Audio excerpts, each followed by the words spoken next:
Hey guys, welcome back to my channel. और आज की इस वीडियो में हम बात करेंगे करंट्स ऑफ अटलांटिक ओशन की। तो लास्ट वीडियो में हमने ओशनिक करंट्स के बारे में बात किए थे, टाइप्स एंड फैक्टर्स। उसके बाद हमने जो पैसिफिक ओशन है उसके करंट्स के बारे में बात की थी। आज की इस वीडियो में हम सारी वार्म एंड कोल्ड करंट जो है अटलांटिक ओशन से एसोसिएटेड उनके बारे में बात करेंगे। तो इस वीडियो को एंड तक देखना। अगर आपको ये वीडियो पसंद आए तो प्लीज इस वीडियो को लाइक करें, शेयर करें एंड कमेंट करें। और जिसने भी चैनल को सब्सक्राइब नहीं किया है वो प्लीज इस चैनल को सब्सक्राइब कर ले।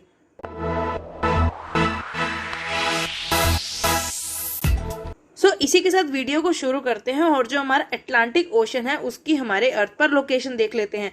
Atlantic ocean lies between north and south America on the west and Europe and Africa on the east. Up north the Atlantic connects to the Arctic sea and the southern ocean to the south. कि अगर हम Atlantic ocean की बात करें तो इसको scientist जो है वो दो पार्ट्स में डिवाइड करते हैं, दो बेसिन्स में डिवाइड करते हैं। और इनको डिवाइड किया जाता है on the basis of equator. कि इक्वेटर एक ऐसा लैटिट्यूड है जो हमारी पूरी की पूरी अर्थ को दो पार्ट्स में डिवाइड करता है, नॉर्दर्न एंड सदर्न हेमिस्फेयर। उसी तरह जो इक्वेटर है वो हमारे अटलांटिक ओशन को भी दो पार्ट्स में डिवाइड करता है। One is north Atlantic ocean and second one is south Atlantic ocean. तो जो हमारा नॉर्थ अटलांटिक ओशन है उसके वेस्टर्न साइड में हमारे पास आ जाते हैं नॉर्थ एंड साउथ अमेरिका। उसी तरह उसके ईस्टर्न पार्ट में हमारे पास आते हैं यूरोप एंड अफ्रीका।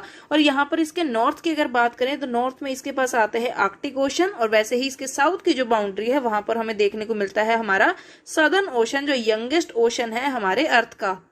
ये थी हमारे अटलांटिक ओशन की लोकेशन। और उसके बाद हमारे पास यहाँ पर दो जायर्स बनते हैं, जो हमने लास्ट वीडियो में भी देखा था कि टोटल 5 जायर्स होते हैं, 2 पैसिफिक में, 2 अटलांटिक में और 1 जो है वो हमारा इंडियन ओशन में जायर बनता है।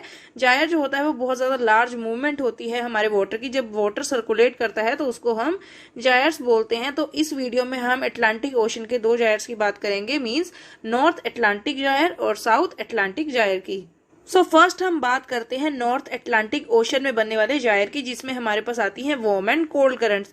तो सबसे पहली जो करंट है वो हमारी आती है नॉर्थ इक्वेटोरियल करंट, जो इन्फ्लुएंस होती है by the north east trade winds की। यहाँ पर जो नॉर्थ ईस्ट ट्रेड विंड्स आएंगी, जो हमारी प्लेनेटरी विंड्स हैं, वो इन्फ्लुएंस करेंगी हमारे ओशनिक वाटर को। जो सरफेस वाटर है वो उसी प्रिवेलिंग विंड्स की तरफ शिफ्ट होना शुरू होगा और यहाँ पर क्या होगा, एक ड्रिफ्ट मिलेगी। अब ड्रिफ्ट और हमारे करंट्स में क्या डिफरेंस होता है कि जो हमारी ड्रिफ्ट होती है वो फॉरवर्ड मूवमेंट होता है किसी भी सरफेस वाटर का under the influence of prevailing winds की। जो भी प्रिवेलिंग विंड्स होंगी जब वहां पर वो ड्रिफ्ट देंगी, अपना एक तरह से प्रेशर देंगी वाटर को, तो वो इन्फ्लुएंस करेंगे और उसी मोमेंट में हमारा जो वाटर है वो मूव करना स्टार्ट कर देगा। उसी तरह जो हमारी करंट्स होती हैं उनको हम बोलते हैं it involves the movement of oceanic water in a definite direction की। एक ही डायरेक्शन में इनकी जो मूवमेंट है, जो पर्टिकुलर पैटर्न है, उसी पैटर्न में मूव करती है विद ग्रेटर वेलोसिटी। तो अगर वेलोसिटी की बात करें तो करंट्स की वेलोसिटी बहुत ज्यादा होती है एज कम्पेयर टू ड्रिफ्ट्स। जो हमारी नॉर्थ इक्वेटोरियल करंट है, जैसे ही यहाँ पर हमारे पास साउथ अमेरिका का लैंड मास आएगा, ये डाइवर्ट होके चली जाएगी टूवर्ड्स नॉर्थ। और नॉर्थ में यहाँ पर इसकी 2 ब्रांचेस बनेंगी, वन इज कैरिबियन और second one is gulf stream. तो अब अगर हम कैरिबियन की बात करें तो यहाँ पर इसकी 2 ब्रांचेस बनती हैं।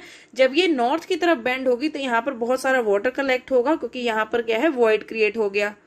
नॉर्थ इक्वेटोरियल जो हमारी करंट है उसके आगे से जो ये डाइवर्ट होगी टुवर्ड्स नॉर्थवर्ड, तो यहाँ पर क्या होगा, हमारे पास एक करंट बनेगी जिसको हम बोलते हैं कैरिबियन करंट।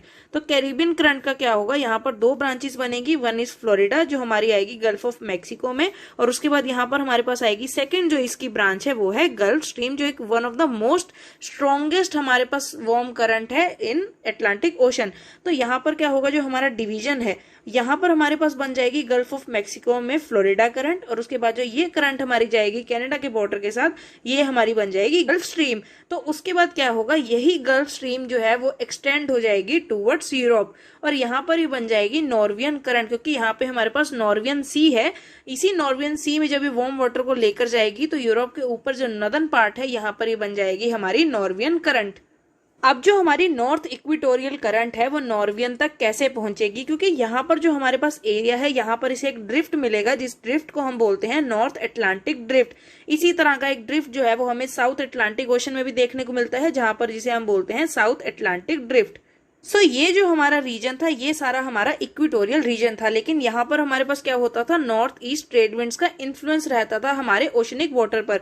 लेकिन ये जो हमारे पास रीजन है ये आ जाता है हमारा वेस्टर्लीज के इन्फ्लुएंस में, और जो हमारा नॉर्थ अटलांटिक ड्रिफ्ट है वो आएगा वेस्टर्लीज और rotation of earth means Coriolis force के इन्फ्लुएंस में।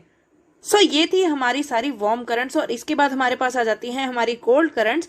तो यहाँ लेब्राडोर से हमारे पास आती है लेब्राडोर करंट, इसी के साथ जो कनाडा वाला बॉर्डर है हमारा जो वेस्ट पर आता है वो हमारे पास आ जाता है बेफिन आइलैंड ऑफ कनाडा, और उसी की तरह वेस्ट में हमारे पास आ जाता है ग्रीनलैंड। तो यहाँ पर फ्लो करती है हमारी लेब्राडोर करंट, और यहाँ पर नॉर्थ अटलांटिक ड्रिफ्ट की एक ब्रांच जो हमारी साउथ की तरफ डाइवर्ट होती है ड्यू टू वेस्टर्लीज, ये हमारी बनाती है कैनरी करंट।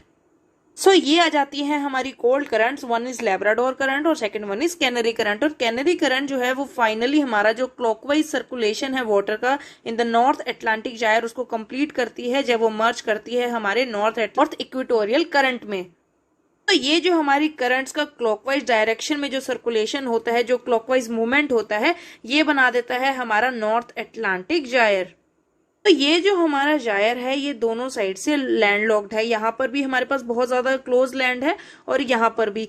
इससे क्या होता है, यहाँ पर एक सी बनती है जिसको हम बोलते हैं सरगासो सी। तो सरगासो सी जो हमारी है आती है in the middle of the north Atlantic ocean, और यहाँ पर क्या होता है गल्फ स्ट्रीम और यहाँ पर कैनरी करंट के इन्फ्लुएंस में क्या होता है, यहाँ पर जो वाटर है वो इसी एरिया में बार बार सर्कुलेट होता रहता है, जिसकी वजह से यहाँ पर हमें एक फ्लोटिंग सीवीड देखने को मिलती है जिसको हम बोलते हैं सरगैजम।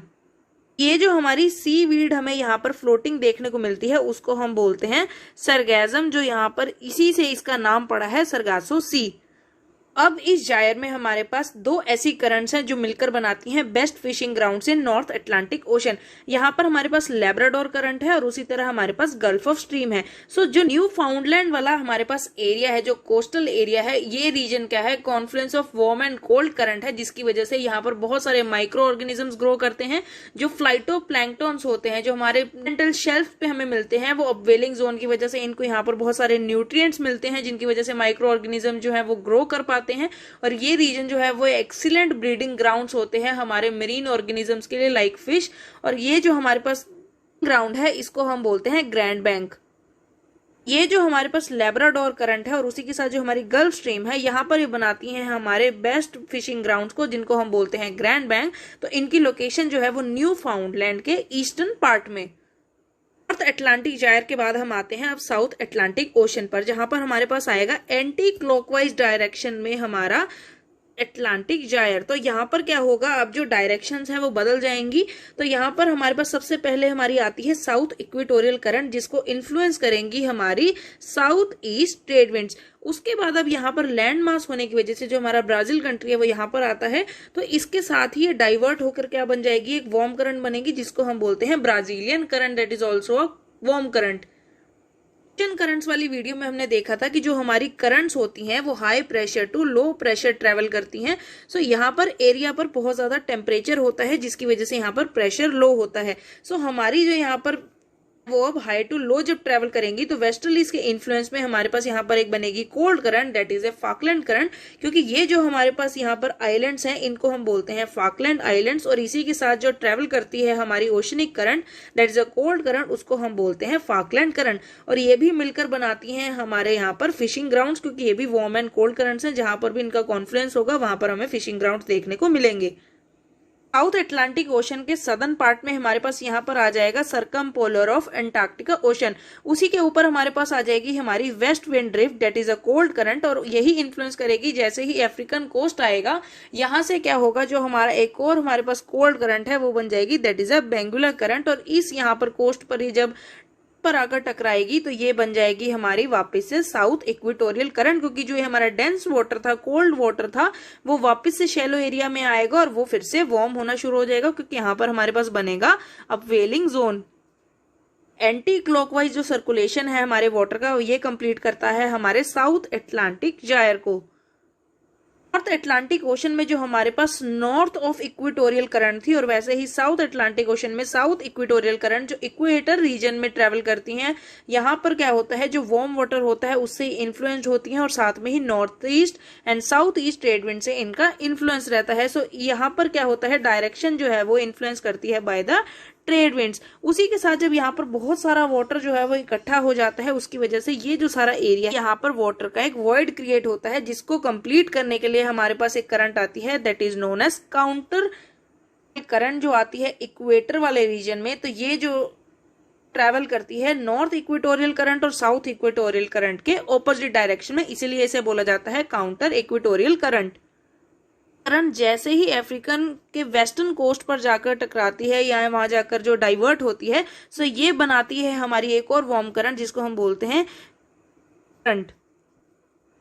नहीं, अगर आपको ये वीडियो पसंद आई हो तो प्लीज इस वीडियो को लाइक करें, शेयर करें एंड कमेंट करें, और जिसने भी चैनल को सब्सक्राइब नहीं किया है वो प्लीज इस चैनल को सब्सक्राइब कर ले।